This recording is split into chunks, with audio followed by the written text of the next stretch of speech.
रेगिस्तान की धूल उड़ रही थी और इतिहास का पन्ना खुद लिखा जा रहा था। वो समय था जब महमूद गजनवी अपनी विशाल सेना लेकर भारत की ओर बढ़ रहा था।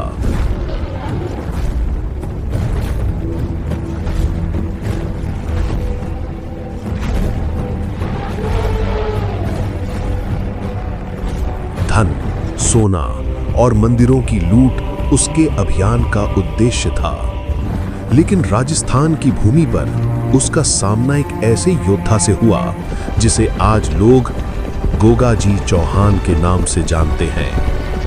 गोगाजी सिर्फ एक योद्धा नहीं, बल्कि वीरता और आध्यात्मिकता का संगम थे।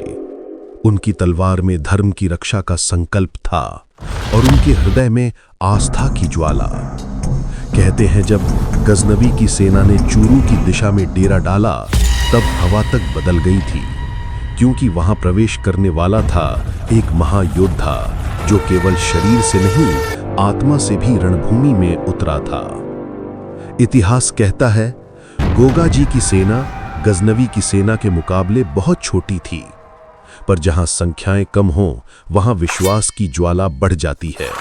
उन्होंने अपने सैनिकों से कहा, हम युद्ध भूमि में नहीं, धर्म भूमि में जा रहे हैं।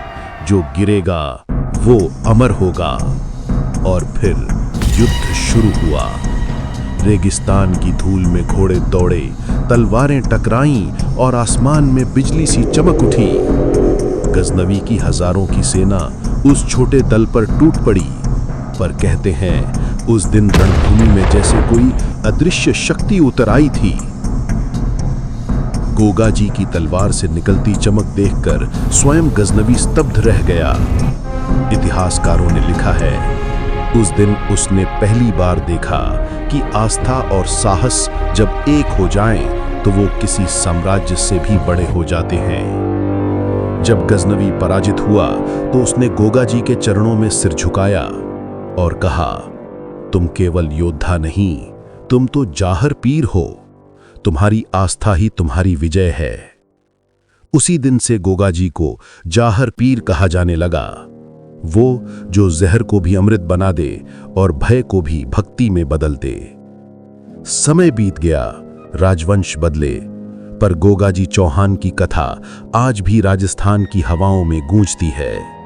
उनकी वीरता केवल एक कथा नहीं, बल्कि वो चेतावनी है कि जो धर्म और सत्य के लिए खड़ा होता है, उसका नाम अमर हो जाता है। इस वीडियो को अंत तक देखने के लिए धन्यवाद।